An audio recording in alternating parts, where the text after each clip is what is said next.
जय श्री राम, जय महाकाल। दिव्य दृष्टि से किस प्रकार से देखा जाता है, शरीर के अंदर नेगेटिव एवं पॉजिटिव ऊर्जा को आप कैसे चेक कर सकते हैं, किसी सामने वाले व्यक्ति के शरीर के अंदर कोई प्रेत है या कोई देवी देवता है, किस प्रकार से देख सकते हैं, यही आज मैं आपको बताने की कोशिश करूंगा। इस वीडियो को ध्यानपूर्वक सुने एवं देखें। दिव्य दृष्टि जब भी किसी व्यक्ति को, भाई बहन को प्राप्त होती है तो सबसे पहले उनको अनुभव होने लग जाते हैं। अनुभव बहुत प्रकार से होते हैं। हर एक व्यक्ति को, हर एक सज्जन को अलग अलग तरीके से ही दिव्य दृष्टि के अनुभव होते हैं। किसी को स्पष्ट रूप से दिखने लग जाते हैं, किसी को बंद आँखों से दिखाई देते हैं, किसी को खुली आँखों से दिखाई देते हैं, किसी को हल्की हल्की परछाई दिखाई देती है, किसी को महसूस होता है अपने आसपास होने का, और किसी को अच्छी तरीके से शरीर के हर एक हिस्से के अंदर अगर कोई प्रेत छुपा हुआ है तो वह दिख जाता है। अगर किसी के पीछे कोई देवता खड़ा हुआ है या शरीर पर कोई देवता विराजमान है तो वह भी दिख जाता है। तो मैं आपको यह बताता हूँ कि दिव्य दृष्टि से किस प्रकार से स्टार्टिंग में देखना चाहिए। सबसे पहले जब भी आपको दिव्य दृष्टि प्राप्त होती है ना, तो दिव्य दृष्टि को आपको करना है मजबूत, यानी कि पक्का। आपका ऑरा इतना स्ट्रॉन्ग करना है, क्योंकि जब आप किसी भी व्यक्ति को चेक करते हैं ना, तो सबसे पहले आपका एक सुरक्षा कवच स्ट्रॉन्ग होना चाहिए। अब सुरक्षा कवच किस तरीके से स्ट्रॉन्ग होता है? वह होता है आपकी ऊर्जा से, आपके ऑरे से। जो आपके अंदर से ऊर्जा निकलती है ना, वह आपका एक आभा मंडल बनाती है, आपके चारों ओर एक सुरक्षा का कवच बना देती है। उस कवच के अंदर कोई भी नेगेटिव पावर, भूत प्रेत इत्यादि कोई भी अंदर नहीं आ सकता, आपको नुकसान नहीं पहुंचा सकता। तो सबसे पहले आप जिस भी मंत्र का जाप करते हैं ना, और अगर कोई भाई मंत्र का जाप नहीं करते और उनकी दिव्य दृष्टि अपने आप खुल चुकी है, तो सबसे पहले वह किसी को चेक करने की बजाय सबसे पहले अपने ऑरे को, अपने एनर्जी को स्ट्रॉन्ग बनाएं। अब स्ट्रॉन्ग किस प्रकार से बनाओगे आप, यह मैं आपको बताता हूं। आपको क्या करना है, आपके जो भी इष्ट देवता हैं उनका एक मंत्र लेकर के, चाहे बीज मंत्र लें, चाहे आप उनका वैदिक मंत्र लें, उनके मंत्र को आपको कंटिन्यू जाप करना है। जाप करने के बाद जैसे जैसे आपका मंत्र जाप होता चले जाएगा, मंत्र सिद्ध होता चले जाएगा ना, आपका एक सुरक्षा कवच ऑटोमेटिक बनता चले जाएगा। वह आपको महसूस होगा आपके चारों ओर। सबसे पहले आप आंख बंद करके ही अपने ऑरे को चेक करेंगे।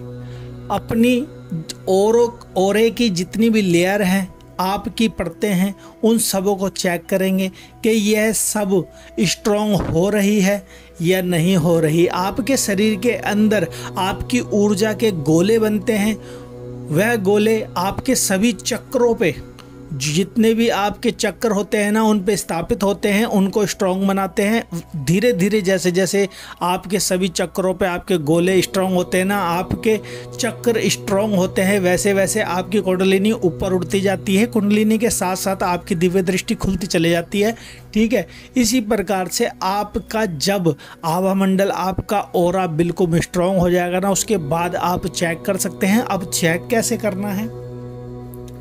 सबसे पहले आपको आंख बंद करके, अगर किसी भी सामने वाले व्यक्ति को आप चेक करना चाहते हैं कि इसके अंदर नेगेटिव पावर है या पॉजिटिव पावर है, या इसके अंदर कोई दिक्कत है या क्या है, अगर आप चेक करना चाहते हैं ना, सबसे पहले आपके जो भी इष्ट देवता हैं जिनका आप मंत्र जाप करते हैं, उनसे प्रेयर करेंगे कि मेरा सुरक्षा कवच स्ट्रॉन्ग करें, ताकि मैं सामने वाले व्यक्ति को चेक कर रहा हूं और सामने वाले व्यक्ति कोई भी किसी भी प्रकार की कोई नेगेटिव एनर्जी उठ करके मेरे अंदर समाहित ना हो। इस प्रकार से आप अपने इष्ट देव से प्रार्थना करोगे, प्रेयर करोगे। उसके बाद आप आंख बंद करके एक स्थान पे बैठ जाओगे जहाँ स्थान पे बैठ करके सबसे पहले आप एक आसन लेंगे।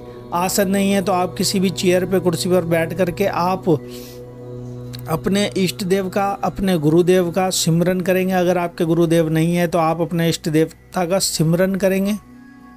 सिमरन करने के बाद आप अपने अंदर, अपने मन के अंदर अपने इष्ट देवता का नाम लेंगे और सामने वाले व्यक्ति के बारे में पूछेंगे जिसके लिए भी आपको पूछना है, ठीक है।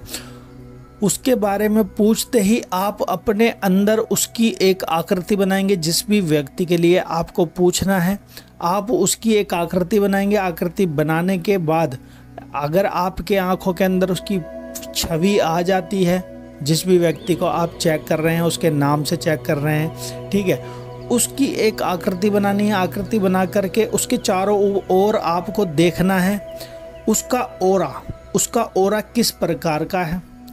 आपको दिखाई देगा वाइट कलर का, अलग कलर का, ब्लैक कलर का, या कुछ गंदे से कलर का दिखाई देगा, यानी कि अजीब सा लगेगा वो आपको, जैसे कि किसी दुष्ट आत्मा को आप देख रहे हो।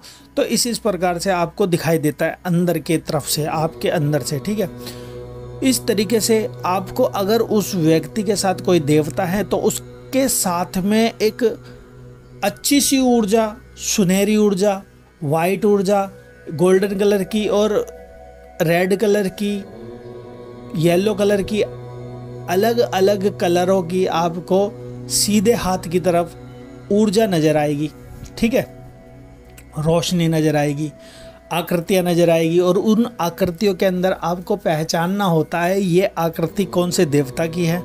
स्पष्ट रूप से जैसे विष्णु भगवान होते हैं, अगर विष्णु भगवान की उस व्यक्ति के साथ कोई तरंग होएगी, कोई ऊर्जा होएगी, विष्णु भगवान के अगर वह भक्त हैं तो विष्णु भगवान उनके साथ में सीधे हाथ की तरफ खड़े होते हुए दिखाई देंगे। उनकी आकृति के अंदर हाथ में चक्र, शंख, ऐसे इत्यादि इत्यादि तरीके से आपको दिखाई देंगे। आपको वह पहचानना है। अगर माता की सेवा करता होगा वह सामने वाला व्यक्ति तो माता दिखाई देंगे आपको। इस तरीके से अगर कोई नेगेटिव एनर्जी है उसके शरीर के अंदर और कोई पॉजिटिव एनर्जी नहीं है तो पॉजिटिव एनर्जी आपको दिखाई नहीं देगी, केवल और केवल नेगेटिव एनर्जी दिखाई देगी। उसके हाथों में, उसके पैरों में, उसके नाभि में, उसके गले में, उसके हृदय में, हाथों में, कंधों पर, सर में, ऐसी जगह पे आपको ब्लैकपन नज़र आएगा। ब्लैक सा कुछ अलग सी नज़र आएगी, वह आपको समझना होता है अंदर के तरफ से, ठीक है। अब ये तो रही अंदर की बात, अंदर कैसे चेक करोगे। अब बाहर से कैसे चेक करना है। आप जब सामने वाले व्यक्ति को सामने खड़ा करके या फिर उसकी फ़ोटो से जब आप चेक करते हैं ना, उसके चारों ओर आपको एक ओरा दिखाई देगा। जैसे जैसे धीरे धीरे, एकदम से दिखाई नहीं देगा, धीरे धीरे जैसे जैसे आप डेली का जाप करोगे, पाठ करोगे, पूजा पाठ करोगे, भगवान का सिमरन करोगे, वैसे वैसे आपकी दिव्य दृष्टि पकती चली जाएगी। और आने वाले समय में आपको दीवाल का पार भी दिखाई देगा, यानी कि दीवार जो आपके घर की दीवार है ना उसके पार भी दिखाई देगा। दीवार के पार क्या हो रहा है, मगर आपको किसी भी प्रकार की कोई भी गलत तरीके से चेकिंग नहीं करनी। चेकिंग का अर्थ यानी कि किसी भी घर के अंदर, किसी अलग व्यक्ति के घर के अंदर कोई झाकम झाकी नहीं करनी, क्योंकि दिव्य दृष्टि से बहुत कार्य होते हैं। अगर आप किसी भी व्यक्ति को सोते हुए देख रहे हो या नहाते हुए देख रहे हो दिव्य दृष्टि से उपयोग करके भगवान से प्रार्थना करके, तो वो गलत है, आपकी दिव्य दृष्टि बंद हो जाएगी। यह कार्य मत करना। केवल और केवल अगर आप भगवान को देखना चाहते हैं तो केवल आप भगवान को देखना। अगर आप किसी व्यक्ति के बारे में जानना चाहते हैं तो आप केवल किसी व्यक्ति के बारे में जानना। अगर फ्यूचर के बारे में जानना चाहते हैं ना, तो फ्यूचर इतनी जल्दी दिखाई नहीं देता किसी भी व्यक्ति को। बहुत कम लोग होते हैं जिनको फ्यूचर दिखाई देता है, ठीक है। फ्यूचर दिखता प्रॉपर तरीके से नहीं है, उनके कुछ संकेत मिलते हैं कि कल क्या होने वाला है, परसों क्या होने वाला, इस प्रकार से दिखाई देते हैं, ठीक है। और प्रॉपर फ्यूचर देखने के लिए बहुत ज़्यादा तप करना पड़ता है, बहुत ज़्यादा साधनाएं करनी पड़ती है, बहुत ज़्यादा भगवान से लगाव करना पड़ता है, भगवान के अंदर समाहित होना पड़ता है और अपने अंदर भगवान को समाहित करना पड़ता है, ठीक है। तो इस प्रकार से आप सामने वाले व्यक्ति का ऑरा चेक कर सकते हैं, उसको स्कैन कर सकते हैं। और जैसे जैसे आप चेक करोगे ना किसी को, तो वैसे वैसे उसको चेक करने का आपको ऑटोमेटिक तरीका आने लग जाएगा कि किस तरीके से चेक करा जाता है, किस तरीके से चेक नहीं करा जाता। हाँ, अगर आपके देवता इतने स्ट्रांग होंगे ना, तो आपके पास एक शक्ति उठ के आ जाएगी, वह आपके कान में भी धीरे धीरे बताने लग जाएगी। तो आशा करूँगा मेरे जरिए दी गई जानकारी आपको अगर अच्छी लगे तो चैनल को सब्सक्राइब करना, लाइक करना और आगे शेयर करना, ताकि और भी भाई बहनों को यह वीडियो देखने का मौका मिले। तो आज के लिए इतना ही। जय श्री राम, जय महाकाल। आप सभी का दिन मंगलमय हो।